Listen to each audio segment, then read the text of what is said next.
सामाजिक भेदभाव और आर्थिक गैर बराबरी की बात के बाद अब भ्रष्टाचार का जिक्र जो हमारी व्यवस्था की नस नस में समाया हुआ है। इस खबर में हम मेडिकल जगत के एक फर्जीवाड़े का जिक्र कर रहे हैं और इस खबर को देखते हुए अपनी और अपनी सेहत की भी दुआ मांग लीजिएगा। भाड़े के डॉक्टरों, भाड़े के मरीजों का फर्जीवाड़ा जो देश भर के एक संगठित रैकेट की तरह चल रहा है देश भर में, हमने पंजाब, श्रीनिवासन जैन हमारे जो वरिष्ठ सहयोगी हैं एनडीटीवी 24/7 के, उन्होंने पंजाब में इसकी पड़ताल की और जैसे ही ये खबर एनडीटीवी पर चली, राज्य सरकार ने कार्रवाई करना तो दूर, इस मामले की पोल खोलने वाले विसिल ब्लोअर को ही बर्खास्त कर दिया। अब देख लीजिएगा कल मैं रहता हूं कि नहीं रहता हूं, चेक करते रहिएगा। रिपोर्ट देखिए। पंजाब और आसपास के राज्यों के ये कुछ सबसे बड़े मेडिकल कॉलेज हैं। यहां से पढ़कर निकलने वाले छात्र सर्जन, फिजिशियन, गायनेकोलॉजिस्ट वगैरह बनेंगे। उनके हाथ में जिंदगी और मौत से जुड़े फैसले होंगे। किसी मेडिकल कॉलेज में 5 साल के एमबीबीएस कोर्स के लिए प्रति बैच 150 छात्रों पर कम से कम 110 डॉक्टरों की फैकल्टी होनी चाहिए और 900 मरीज होने चाहिए।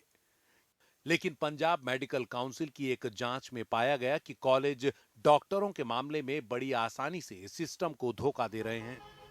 जिन कॉलेजों में ऐसी फर्जी फैकल्टी बहुत बड़ी है, उनमें से एक अंबाला का महर्षि मार्कंडेश्वर ट्रस्ट का कॉलेज भी है। ऐसा एक उदाहरण डॉक्टर कुलवंत सिंह का है, जिन्हें कम से कम 2013-2015 के बीच फैकल्टी मेंबर के तौर पर दिखाया गया है। लेकिन वो मीलों दूर लुधियाना में कुलवंत हार्ट सेंटर चला रहे हैं। एनडीटीवी के मानस रोशन मरीज बनकर उनसे मिलने पहुंचे। जैसे आपके केस में आप यहाँ भी प्रैक्टिस कर रहे हैं और आप सोलन कॉलेज में नहीं ये तो रिजाइन 2015 में हुआ, तो सारा कुछ खत्म हो गया था। आप कब रिजाइन किया आपने? जनवरी 2015 में। You resign from the faculty there? अच्छा। इससे भी ज्यादा जब हम सोलन कॉलेज पहुंचे, उन्होंने हमें बताया कि कुलवंत सिंह कभी कभी इंस्पेक्शन के समय आते हैं। वो रिजाइन से पता क्या है कि प्राइवेट डॉक्टर जो मेडिकल कॉलेज है ना, ये उनको एनरोल कर लेते हैं। ओके। जब कभी इंस्पेक्शन वगैरह होता है उनको बुला लेते हैं। ओके। तो अभी थोड़ा स्ट्रिक्ट हो गई है कंडीशन, मेरे घर में अभी वो नहीं आ रहे, मगर वो वैसे रेगुलर भी नहीं आते हैं। जब कभी इंस्पेक्शन होता है हमारे कोई रिश्तेदार के जान पहचान। सबसे ज्यादा चौंकाने वाली बात यह है कि वो पंजाब मेडिकल काउंसिल की एथिक्स कमेटी के चेयरमैन हैं। ये वो कमेटी है जो पंजाब के डॉक्टरों पर नजर रखने के लिए बनी है। It is very sad. In fact, the medical council members, they should know the law and they are the custodians. In fact, and if they are involved, I think it's a bigger crime. ऐसा ही एक और college है जालंधर का Punjab institute of medical sciences.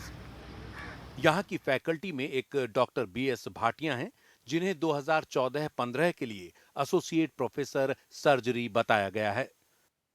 लेकिन बताया जाता है कि वो भी यहाँ से 50 किलोमीटर दूर कादियान शहर में एक प्राइवेट अस्पताल चलाते हैं। डॉक्टर बीएस भाटिया भी पंजाब मेडिकल काउंसिल के सदस्य थे। पीआईएमएस के सर्जरी डिपार्टमेंट के लोग कहते हैं कि उन्होंने डॉक्टर भाटिया का नाम कभी नहीं सुना।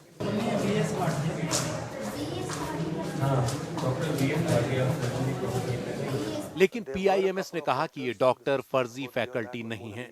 उनके मुताबिक ये डॉक्टर पढ़ाते हैं, लेकिन गड़बड़ी की जानकारी मिलने के बाद उन्हें हटा दिया गया। There were a couple of doctors. This is about a year back or more than a year back. This situation happened. Yes. There were a couple of doctors who it was pointed out were doing private practice during working hours. Yes. And we immediately took the action and removed them. In fact, one of the doctors who was issued a notice had resigned from here a year before that. जब PMC ने इन डॉक्टरों को समन करने की कोशिश की तो राज्य सरकार ने रुकावट डाल दी, बल्कि डॉक्टर ग्रेवाल को पीएमसी के प्रमुख के पद से हटा भी दिया। I have been reliably told today that the Minister for Medical Education, Mr. Anil Joshi, playing into the hands of the doctors involved in the medical corruption and the ghost faculty, issued some orders on file that my term has expired 1 year ago. Medical शिक्षा मंत्री comment के लिए मिले ही नहीं, तो सरकार ने बड़ी तेजी से कदम उठाया, मगर मेडिकल गड़बड़ियों के खिलाफ नहीं, उन्हें उजागर करने वालों के खिलाफ।